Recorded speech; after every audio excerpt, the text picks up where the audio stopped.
Hello नमस्कार, कैसे हैं आप सभी। उम्मीद करता हूं आप अच्छे होंगे, स्वस्थ होंगे। मैं हूं रंजीत और आप सभी का बहुत बहुत स्वागत करता हूं आपका अपने यूट्यूब चैनल टॉपर्स 24 में। और आज हम बात करने जा रहे हैं यूपी लेखपाल परीक्षा 2026 को लेकर के। जैसा कि आप सभी को पता ही है कि लेखपाल की जो परीक्षा है वो 21 मई 2026 को संपन्न हुई है और अगले ही दिन इसकी जो है आंसर की जारी की गई है। और जब से ये पेपर हुआ है तब से बहुत सारी चीज़ें आपने सोशल मीडिया के माध्यम से देखी होंगी, तो उस पर भी हम बात करेंगे। उसके बाद हम ये भी बात करेंगे पेपर का कैसा पेपर रहा, एनालिसिस क्या रहा, फाइनल कट ऑफ क्या रह सकती है, उस पर भी हम चर्चा करेंगे। पेपर की जैसे कि जो सूचनाएं मिल रही हैं लीक को लेकर, क्या है, क्या सत्य है, क्या असत्य है, उस पर भी हम चर्चा करेंगे। और सबसे पहले मैं एक चीज़ आपको बता दूं, देखेंगे आप चैनल पर, हमारे चैनल पर काफ़ी लंबे समय से वीडियो आपको नहीं मिल पा रही थी, लेकिन और मैंने बताया भी था कि टेक्निकल कोई इशू चल रहा है। और जैसे कि इससे चैनल को कई बार हैक करने की कोशिश की गई है, लेकिन ईश्वर की कृपा से पुनः ये रिकवर हो गया था। और इसी बीच में मैंने एक नया चैनल भी बना लिया था, बहुत सारे छात्रों को पता चल गया था, ठीक है। तो मैं सोच रहा था उसी चैनल के माध्यम से अब वीडियो बनाना स्टार्ट करूं, लेकिन ईश्वर की कृपा से चैनल पूरा रिकवर हो गया। कई बार ऐसी कोशिश की है, मुझे समझ में नहीं आती इसमें चैनल में से क्या लेंगे। हमारे चैनल बड़े बड़े चैनल हैं, उनको देखो भाई, छोटा चैनल क्यों परेशान कर रहे हैं। तो कभी कभी यार इसमें कोई दिक्कत आए तो आप, मैं नया चैनल भी बना लिया था, तो नीचे लिंक दिया, तो उसे आप जो है सब सब्सक्राइब कर लीजिए। बाय द वे कोई टेक्निकल इशू हुआ तो वहाँ पे वीडियो आपको मिलती रहेगी, ठीक है। चलिएगा, तो सबसे पहले तो जैसा कि आप सभी को ये पता ही है कि ये बड़ी भर्ती थी और पूरी सरकार से उम्मीद थी कि एक बड़ी भर्ती है और बहुत पॉपुलर वैकेंसी है और ईमानदारी से पूरी भर्ती संपन्न कराएगी। पूरी उम्मीद थी ट्रिपल थे और आए सरकार से, ठीक है। ये आपको छोटी सी जानकारी पहले मैं दे दूँ कि लगभग आपको पता है कि लेखपाल का जो फॉर्म भरा गया था उसमें 8,90,000 लोगों ने इसमें फॉर्म अप्लाई किया था। शॉर्ट लिस्टिंग आपको पता ही है कि 3,66,000 के आसपास थी, ठीक है। एग्ज़ाम जो प्रेजेंट लगभग जो बताए जा रहे हैं वो 3 लाख के आसपास हैं, ठीक है। आंसर की तो आपको पता ही है कि 22 मई 2026 को इसकी आ चुकी है। सबसे पहले हम शुरुआत यहीं से करेंगे, अब पेपर को लेकर के जहाँ से ये सूचनाएँ मिल रही थी। जैसा कि आपको पता है कि पेपर जिस दिन संपन्न हुआ था उसी के शाम से अगले दिन में अब बहुत सारी एक दो वीडियो आपने देखी होगी, जो लोग वीडियो बनाकर ये कह रहे थे कि जो एग्ज़ाम जो है कई कॉलेज में बाद में बच्चे छोड़े गए, यानी कि पेपर आपका 12 बजे ख़त्म हो रहा था, लेकिन वो 1-2 बजे तक उसमें जो है बच्चे बाहर निकले हैं। तो यूपी ट्रिपल एस आयोग को, सरकार को जो भी कारण था वो बताना चाहिए था, लेकिन एक सरकार ने, यूपी ट्रिपल एस आयोग ने एक नोटिस जो है जारी कर दिया था कि इस प्रकार की कोई चीज़ें जो है अगर सोशल मीडिया पर अगर गलत खबरें या गलत चीज़ें बताएगा या प्रसारित करेगा तो उसके जो है कार्रवाई, उसके साथ कार्रवाई की जाएगी। और हाल ही में आप देखे होंगे कि प्रयागराज में 2-3 जो कोचिंग हैं वो जो है बंद कर दी गई हैं। तो ये, अब मैं सरकार का क्या कहूँ कि ये सही उनका कदम है या गलत कदम है, लेकिन मैं तो ये मानता हूँ कि इस लोकतांत्रिक देश में हर किसी को अपनी बात रखने का पूरा हक है, बात रख सकता है। अगर आप यूपी ट्रिपल एस को, सरकार को ऐसा लग रहा है कि भाई ऐसा कुछ हुआ नहीं है, तो कॉलेज वाले सामने आते या फिर यूपी ट्रिपल एस खुद बताता कि इस प्रकार की वहाँ पे कोई समस्या है, यानी कि बायोमेट्रिक की समस्या कुछ छात्रों में देखने को मिली, तो हो सकता है बाद में आए हो, क्या कारण था, तो वो इस प्रकार की चीज़ें करता है या फिर उसकी जांच करवा लेता आयोग का क्या कारण रहा है। तो लेकिन ये अलग से नोटिस, एक ओनली 24 घंटे में नोटिस आ गया कि भाई इस प्रकार की चीज़ें कोई प्रसारित करेगा उसके साथ वैधानिक कार्रवाई की जाएगी। तो ये तो मुझे लगता है कि ठीक नहीं लगता, क्योंकि ऐसा तो कोई भी सरकार किसी भी स्टेट की कोई पेपर करा देगी, चाहे लीक हुआ चाहे ना हुआ, और ये एक नोटिस जारी कर देगी भाई कोई भी इस तरह की चीज़ें करेगा तो उसको हम उसके साथ कार्रवाई करेगा, तो इस प्रकार से कोई बोल ही नहीं पाएगा। तो इस लोकतांत्रिक देश में हर बोलने का अधिकार होना चाहिए। क्या सही है क्या गलत वो तो निर्णय यूपी ट्रिपल एस सरकार जो चीज़ें करेंगी वो तो अलग ही बात है ना। लेकिन कुछ कोचिंगों पर जो है अभी बैन लगा दिया है, तो ये भी कहीं ना कहीं मुझे लगता है गलत है। बच्चों का, कुछ बच्चों के लिए भलाई के लिए कुछ सोच रहे थे वो लोग, लेकिन पता नहीं अब क्या कहें सरकार की, चलो जो भी है। लेकिन अब देखो आगे जो जैसा भी कोई भी कुछ चीज़ मिलेगी तो आपको बताया जाएगा, ठीक है, अगर किस प्रकार की कोई भी सूचना है इस प्रकार की, ठीक है। तो देखिए सबसे पहले अगर हम बात कर लें पेपर का एनालिसिस, देखो पेपर तो आपने देख ही लिया होगा, पेपर तो बहुत ज़बरदस्त था। मैं तो इसे पेपर को हार्ड कहता हूँ, पेपर को मैं बोलता हूँ कि ये पेपर भाई बहुत हार्ड था।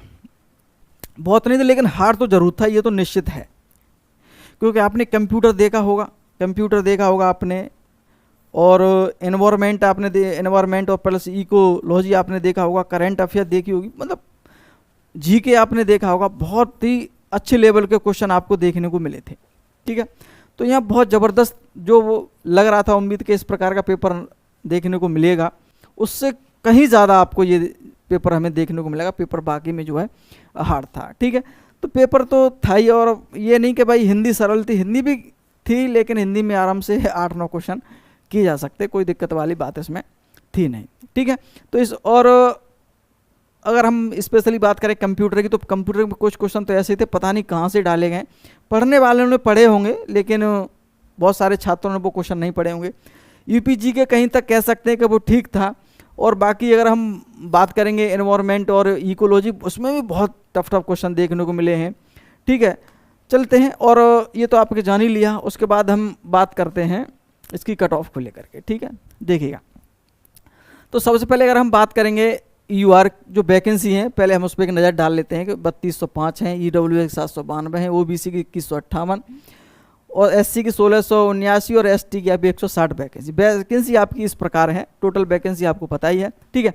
फाइनल कट ऑफ अगर हम बात करेंगे तो देखो एवरेज मार्क में पहले बता रहा हूँ, क्योंकि कितने बच्चे नंबर लाए हैं, और मुझे लगता है कि उसमें लगभग 60 क्वेश्चन ऐसे थे जो आप कर सकते थे। और जिस बच्चे ने पढ़ा है, वाकई में तैयारी की है, जिसने पढ़ाई नहीं तो वो तो 40, 45, 50 ही कर पाए होंगे, लेकिन जिन्होंने वाकई में तैयारी करी है तो वो हो सकता है कि वो 60 क्वेश्चन उसमें जो है वो कर सकता था आराम से। लेकिन वो किया बच्चों ने गलती क्या की है कि मानो 60 क्वेश्चन तो वो कर सकता था, लेकिन उसने अदर 20 क्वेश्चन और मारे हैं उसमें। मतलब एक कहते हैं एक तुक्का लगाते हैं, वो उस प्रकार से उन्होंने लगाए। अब तुक्के में 2-3 क्वेश्चन सही हो गए और बाकी गलत हो, तो उसमें नेगेटिव काट करके वो जो है 55 या 60 क्वेश्चन मान सकता हूँ कि यहाँ के बीच में वो आ गए। ये एवरेज मार्क हैं। और एवरेज मार्क हम बात करेंगे कंप्यूटर के, तो 15 में से 7-8 क्वेश्चन ऐसे थे जो आप कर सकते थे। हिंदी में 8-9 क्वेश्चन आराम से कर सकते थे, किसी किसी स्टूडेंट ने 10 भी क्वेश्चन सही किए हैं। यूपी जीके में 20 में से 14 से 15 क्वेश्चन कर सकते थे, और आप जिसने तैयारी की हो वो करके भी आए हैं। अगर हम बात करेंगे डीआई मैथ में, तो आराम से 9 से 10 क्वेश्चन यहाँ पे हो सकते थे, ठीक है। और एनवायरनमेंट इकोलॉजी में 4 से 5 क्वेश्चन आराम से हो सकते थे, यानी कि 10 में से। और जीके में से 35 में से 15 से 18 के बीच में भी जो है बन सकते थे। तो इस प्रकार से अगर हम देखेंगे तो ये 55 से लेकर के 60 क्वेश्चन, यानी कि 60 मार्क आप जो है यहाँ पे ला सकते थे। तो ये एक एवरेज में बोल सकता हूँ कि इतने नंबर आप जो है ला सकते थे, और इतने लाए भी हैं। बहुत सारे बच्चे इसमें 55 से 60 मार्क लेके भी आए हैं, कोई 61 है तो कोई 58 है, कोई 55 है। लेकिन मैं एक चीज़ आपको बता दूं, इतने पर सिलेक्शन लेना बहुत मुश्किल है, क्योंकि ये तो एवरेज मार्क, बच्चों ने मेहनत की है, और ये उन स्टूडेंट्स के नंबर हैं जिन्होंने मेहनत की है। मेहनत सभी बच्चों ने मेहनत की है, जिन्होंने काफ़ी लंबे 3-4 महीने से तैयारी कर ही रहे हैं यूपी SSSC की, और लेखपाल की स्पेशल तैयारी कर रहे हैं, तो इतने नंबर तो लेके आए हैं, ठीक है। अब हम बात करेंगे इतने पर सिलेक्शन क्या हो पाएगा, तो इतने पे तो मुश्किल हो पाएगा। कोई रिजर्व कैटेगरी है वो एक अलग बात है, इतने पे हो जाए तो उस पर भी हम चर्चा कर लेंगे। पेपर तो बाकी में एनवायरनमेंट और इकोलॉजी तो बहुत ही एकदम क्या बताएं कहाँ से पूछी है उन्होंने। जीके भी बहुत अच्छा पूछा है। डीआई और हिंदी कहीं कह सकते हैं कि वो ठीक थी, यूपी जीके कह सकते हैं कहीं तक ठीक थी, लेकिन कंप्यूटर और ये एनवायरनमेंट वगैरह बहुत ही ज़्यादा कठिन पूछा था, ठीक है। अब हम बात करेंगे कितनी कट ऑफ जा सकती है। मेरे अनुसार, मैं इस पर बिल्कुल बात नहीं कर रहा कि पेपर का आगे क्या होगा, क्या चीज़ें चलेगी, सरकार क्या निर्णय लेगी, मैं इस पर बात बिल्कुल नहीं करने जा रहा हूँ। मैं सिर्फ यही जो पेपर हुआ मैं इसी पे बात करने जा रहा हूँ, ठीक है। चलिएगा, देखिए सबसे पहले अगर हम बात करेंगे यूआर कैटेगरी, देखिए एक और मैं चीज़ आपको बता दूँ, जो मैं आपको ये कट ऑफ बता रहा हूँ ना, ये जो मैं जो कट ऑफ बता रहा हूँ वो मैं आपको तब बता रहा हूँ कि जो पेपर हुआ है और जो चीज़ें जैसे सुनने में आ रही हैं अगर वो नहीं हुई हैं तो, ठीक है। अभी तक ऐसा कुछ पता नहीं लग रहा है कि क्या हुआ क्या नहीं हुआ है, पेपर को लेकर के लीक हुआ है न हुआ, इसमें कोई सरकार तो कह रही है कि नहीं हुआ, बच्चे कह रहे हैं हुआ है, तो उसमें मैं कुछ कहने वाला नहीं हूँ। बशर्ते मैं ये कह रहा हूँ पेपर कुछ धांधली वगैरह कुछ नहीं हुई, तब कट ऑफ मैं आपको बता रहा हूँ, ठीक है। देखिए यूआर की जो कट ऑफ है, मुझे लगता है कि वो कट ऑफ 69 और ±2, इतनी कट ऑफ बहुत ज़्यादा पेपर मैंने देखा, बताने वाले बता रहे हैं कि 80 कट ऑफ चली जाएगी इसकी, बताने वाले 80 बता रहे हैं, 75 बता रहे हैं, मुझे नहीं बता वो क्यों बता रहे हैं और क्या कारण है इसका, लेकिन मेरा जो अनुभव है कि 70 के आसपास अगर कोई नंबर लेके आया है, 69 ±2 लेके आया, तो जनरल में उसका सिलेक्शन होना चाहिए, मुझे ऐसा लगता है। और ईमानदारी से अगर ये भर्ती हुई है और ईमानदारी से अगर इसका रिजल्ट आएगा तो इतनी कट ऑफ भी मुझे ज़्यादा लगती है, ठीक है। तो इतनी कट ऑफ जो है जानी चाहिए। ओबीसी की अगर हम बात करेंगे तो इसकी जो कट ऑफ है वो आपकी 67 ±2, इतनी कट ऑफ जानी चाहिए। और इतनी कट ऑफ बहुत ज़्यादा पेपर आप देखेंगे ना तो देखने को तो हो सकता है बहुत सारे बच्चों को सरल लग रहा हो, लेकिन पेपर सरल नहीं है।